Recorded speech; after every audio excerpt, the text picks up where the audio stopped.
We've been contained too. Yes. These jokes are never going to get old for us, just so you know. We have quite a few of them. With this equipment, it just every time it just gets smaller and looks more powerful. It's just fun. That's just the fun. I still use the iPhone 4, so that is an impressive. Can you say your name and your character's name for the recording? Of course I can. So I am David Gyasi, and my character's name is Lex. Lex is he the man in charge? I like to think so. I think he's sort of an unwilling captain of the ship. You know, he is saddled with this heart and this conscience for doing the right thing, and that in this kind of situation, it's probably helpful for a whole lot of people around you, but not so helpful for yourself.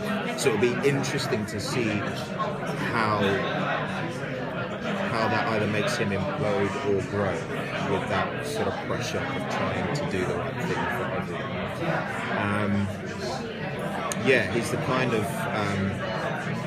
kind of candidate that just appears from nowhere and doesn't really want to be there, but suddenly he is the man that you know, the kind of man that you would like to have in the poem where it says, if you can keep your head when all else around you are losing he's that kind of guy that you'd like to have around you if things go wrong. So kind of building on that, can you talk about some of the tough decisions that he has to make? Yeah, so there's a couple. A lot of my characters are based on a guy that I met for my research, Major Roberts of the Atlanta PD, and he is a guy who started off in New York and came up with this fantastic system that allowed people from his local community to come and start to talk, begin this dialogue with the police. And what they found is it brought down crime so much, and a trust was really kind of built between he and his community. Same in Atlanta. Now the problem he's having, as you know, it's not going to be news to you, but the relationship between the public and the police in all over the world, but especially in America, is really under threat, you know. And so he has built his career upon this foundation of having this amazing relationship with the public.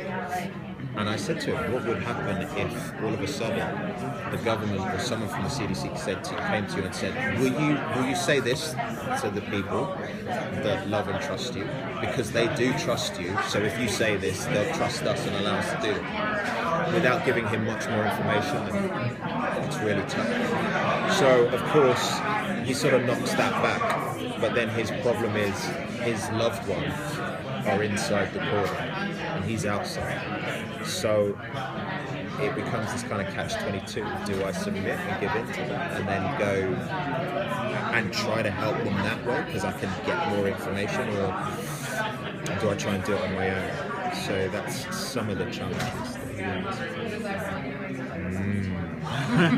I'll let you ponder on that. Is he kind of representing the cordon to the outside world through the channels of law enforcement and stuff like that? He's trying to, I guess, in a sense, he's trying to do both. He's trying to keep calm inside the cordon without being able to go in there, because that's his section of Atlanta that is cordon, and that's that section that he's worked so hard to protect and bring the crime down and make a pleasurable place to live. At the same time as people starting to, right, you know, because when it kicks off like that, I think the sort of the destruction of community and society can, I would imagine, be an incredibly tough place to be. So he's trying to kind of instill a sense of comfort to those guys, because they're all coming to him, like you get at the end. Have you seen the poem? Not yet. Not yet. Okay. I won't spoil it for you, but are you coming at 6:15 today? Are you going to come? Do you know about it? Yeah, we do. Yeah, great. Well, if you do, yeah. So he has to do both. He has to stand in between. So I thought you'd seen it, so that's why you're like, what does he mean? You've seen it. Oh, okay. Do you have a message for the viewers as they get ready to watch the first episode of Containment?